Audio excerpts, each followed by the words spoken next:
وما أرسلنا قبلك إلا رجالا نوحي إليهم فاسألوا أهل الذكر. اعوذ باللہ من الشیطان الرجیم. بسم اللہ الرحمن الرحیم. الحمد للہ رب العالمین والصلاة والسلام علی اشرف الانبیاء والمرسلین. اما بعد. ناظرین کرام السلام علیکم. دینی احکام میں آپ سبھی کا استقبال ہے، جس میں ہم آپ کی خدمت میں سوال و جواب کی صورت میں احکام شرعیہ بیان کرتے ہیں. آپ کو معلوم ہے کہ اس سلسلے میں ہماری گفتگو وضو کے مسائل کے بارے میں ہو رہی تھی. یعنی ہم آپ کی خدمت میں بیان کر رہے تھے کہ وضو میں چہرہ کیسے دھویا جائے گا اور ہاتھوں کے دھونے کا طریقہ کیا ہے اور مسح کس انداز سے کیا جائے گا. آج ہم آپ کی خدمت میں وضو کے صحیح ہونے کے شرائط بیان کریں گے، لیکن ان شرائط کو بیان کرنے سے پہلے ہم چاہتے ہیں کہ آپ کی خدمت میں وضو ارتماسی کا بھی طریقہ بیان کر دیں، چونکہ وضو کی دو قسمیں ہو جاتی ہے. ایک وضو ترتیبی، ترتیب یعنی پہلے چہرے کو دھوئے گا، پھر ہاتھوں کو دھوئے گا، پھر سر اور پیروں کا مسح کرے گا. اور وضو ارتماسی کا طریقہ یہ ہے کہ انسان وضو کی نیت کرنے کے بعد اپنے چہرے کو پانی میں اس طریقے سے ڈبوئے گا کہ پیشانی سے ڈبوئے اور اس طریقے سے باہر لے آئے گا، اور اسی طریقے سے اپنے ہاتھوں کو کوہنی کی جانب سے پانی میں ڈبوئے گا اور اس طریقے سے باہر نکال لے گا. یہ وضو ارتماسی کے انداز میں اس کے ہاتھ اور چہرہ دھل گیا ہے. لہذا اب وضو ارتماسی کے طریقے پر دھلے ہوئے ہاتھوں کی تری سے مسح کرنے میں کوئی حرج نہیں ہے، لیکن یہ بات خلاف احتیاط ہے. اور یہ بات بھی واضح رہے کہ اگر کوئی انسان وضو میں اپنے اعضائے وضو کو کچھ کو وہ ارتماسی طریقے سے دھل رہا ہے اور کچھ کو وہ ترتیبی طریقے سے دھل رہا ہے، تو اس صورت میں اس کا وضو صحیح ہے. لہذا اب آئیے ہم آپ کی خدمت میں شرائط وضو پیش کرتے ہیں. اس سلسلے کا آج کا ہمارا پہلا سوال آپ کی خدمت میں یہ ہے، وضو کے صحیح ہونے کے شرائط کیا کیا ہیں؟ تو آپ کے سوال کا جواب پیش خدمت ہے.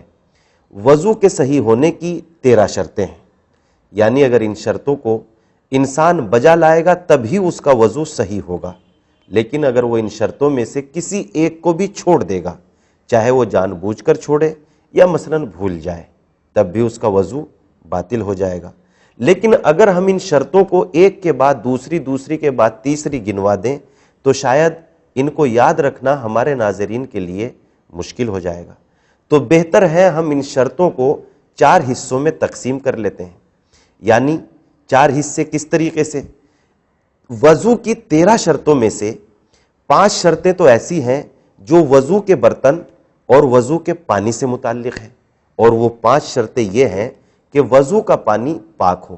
یعنی مطلب یہ ہوا کہ وضو کا پانی نجس نہ ہو، نجس پانی سے وضو کرنا صحیح نہ ہوگا. دوسری شرط اس میں یہ ہے کہ وضو کا پانی مباح ہو. مباح ہونے کے معنی یہ ہے کہ یعنی غصبی نہ ہو، غصبی یعنی کسی دوسرے کی ملکیت نہ ہو. پھر اس کے تفصیلات انشاءاللہ ہم آپ کی خدمت میں بیان کریں گے. وضو کے برتن اور وضو کے پانی سے متعلق تیسری شرط یہ ہے کہ وضو کا پانی مطلق ہو. یعنی مطلب یہ ہوا کہ وہ مضاف نہ ہو. مضاف اس پانی کو کہتے ہیں جو کسی اور دوسری چیز سے حاصل کیا گیا ہو.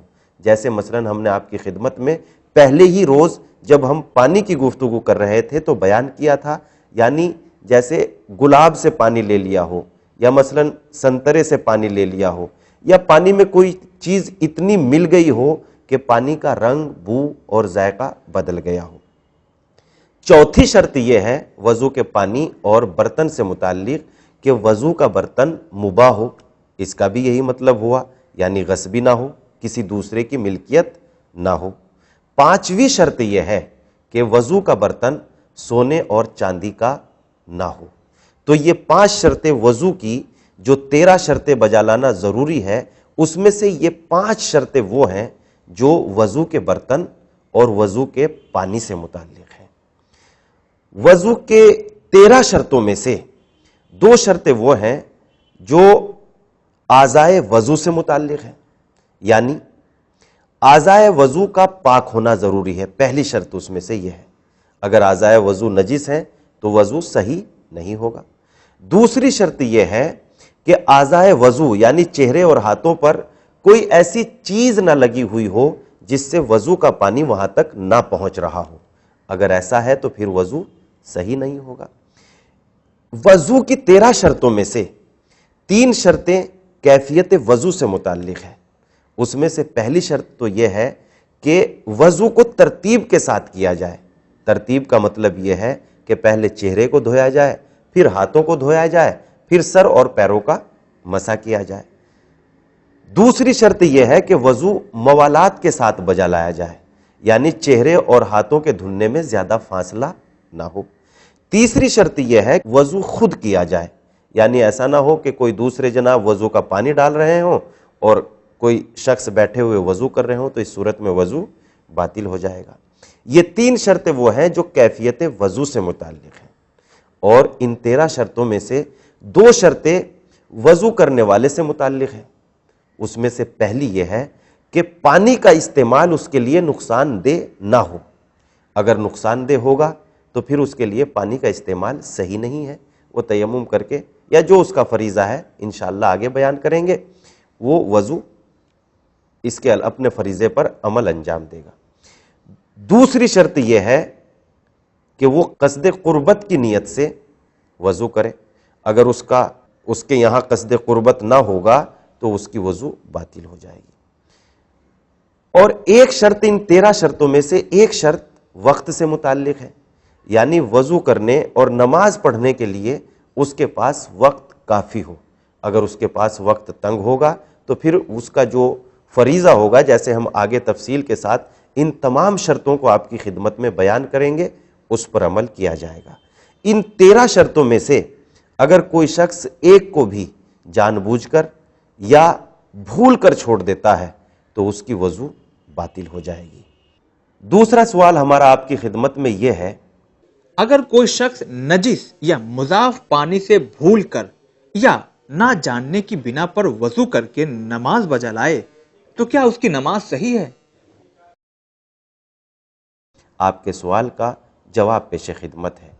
اگر کوئی شخص نجس یا مضاف پانی سے وضو کر لے، چاہے وہ اس کے نجس یا مضاف ہونے کو نہ جانتا ہو یا بھول گیا ہو، تو ان دونوں صورتوں میں اس کا وضو باطل ہے۔ لیکن اگر وہ اس پانی سے یعنی نجس اور مضاف پانی سے وضو کر کے نماز بجا لاتا ہے تو اس کے لیے ضروری ہے کہ وہ دوبارہ صحیح وضو کر کے نماز بجا لائے۔ تیسرا سوال ہمارا آپ کی خدمت میں یہ ہے، کیا غصبی پانی سے وضو کرنا صحیح ہے؟ آپ کے سوال کا جواب پیش خدمت ہے، جس پانی کو غصب کیا گیا ہو اور جس کے بارے میں یہ علم بھی نہ ہو کہ اس کا مالک اس کے استعمال سے راضی ہے یا نہیں، تو ایسے پانی سے وضو کرنا حرام اور باطل ہے۔ اور اس کے علاوہ اگر وضو کا پانی یعنی چہرے اور ہاتھوں کا پانی ایسی جگہ پر گر رہا ہے جو غصبی ہے، یا وہ ایسی جگہ پر کھڑا ہو کے وضو کر رہا ہے جو غصبی ہے، تو اس کے لیے ضروری ہے کہ وہ دوسری جگہ چلا جائے۔ لیکن اگر اس کے پاس دوسری بھی جگہ نہ ہو جانے کے لیے، تو اب ایسے شخص کا فریضہ تیمم ہے، یعنی وہ تیمم کر کے نماز بجا لائے گا۔ چوتھا سوال ہمارا آپ کی خدمت میں یہ ہے، مدرسوں یا مسافر خانوں کے حوض میں جن کے بارے میں یہ علم نہ ہو کہ یہ مدرسے یا مسافر خانے کے رہنے والوں کے لیے وقف کیا گیا ہے، تو کیا ایسے حوض میں وضو کرنا صحیح ہے؟ آپ کے سوال کا جواب پیش خدمت ہے۔ ایسے مدرسے کے حوض میں جس کے بارے میں یہ علم نہ ہو کہ یہ حوض مدرسے کے رہنے والے طلاب کے لیے وقف کیا گیا ہے یا نہیں، وضو کرنے میں کوئی حرج نہیں، جبکہ صورتحال یہ ہو کہ وہاں سبھی لوگ وضو کرتے ہیں اور کوئی منع کرنے والا نہ ہو، تو ایسی صورت میں اس مدرسے کے حوض میں وضو کیا جا سکتا ہے۔ اسی طریقے سے اس مسافر خانے کے حوض میں وضو کیا جا سکتا ہے کہ جس میں سبھی وضو کرتے ہوں اور کوئی منع نہ کرتا ہو۔ لیکن کوئی شخص ایک مسجد کے حوض میں وضو کرنا چاہتا ہے اور اس کو یہ علم نہ ہو کہ یہ حوض انہی لوگوں کے لیے وقف ہے جو اس مسجد میں نماز پڑھتے ہیں، یا ان کے لیے بھی وقف ہے جو اس مسجد میں نماز نہیں پڑھتے، تو ایسی صورت میں جو شخص اس مسجد میں نماز پڑھنا نہیں چاہتا اس کے لیے اس حوض سے، مسجد کے حوض سے وضو کرنا صحیح نہیں ہے۔ لیکن اگر صورتحال یہ ہو کہ اس مسجد کے حوض میں وہ لوگ بھی وضو کرتے ہیں جو اس مسجد میں نماز پڑھتے ہیں، اور وہ لوگ بھی وضو کرتے ہیں جو اس مسجد میں نماز نہیں پڑھتے، تو ایسی صورت میں اس مسجد کے حوض میں بھی وضو کرنے میں کوئی حرج نہیں۔ ناظرین، دینی احکام میں آج بس اتنا ہی۔ اب ہم چاہیں گے آپ سے اجازت، لیکن ہمیشہ کی طرح ایک حدیث معصوم کے بعد۔ امام جعفر الصادق علیہ السلام نے ارشاد فرمایا، جھوٹا شخص اپنے جھوٹ کی وجہ سے 3 نقصانات اٹھاتا ہے۔ ان میں سے پہلا نقصان یہ ہے کہ اللہ اس پر غضبناک ہو جاتا ہے۔ دوسرا یہ ہے کہ لوگ اسے حقارت یعنی ذلت کی نگاہ سے دیکھتے ہیں۔ تیسرا نقصان ان میں سے یہ ہے کہ اس سے فرشتے ناراض ہو جاتے ہیں۔ خدا حافظ۔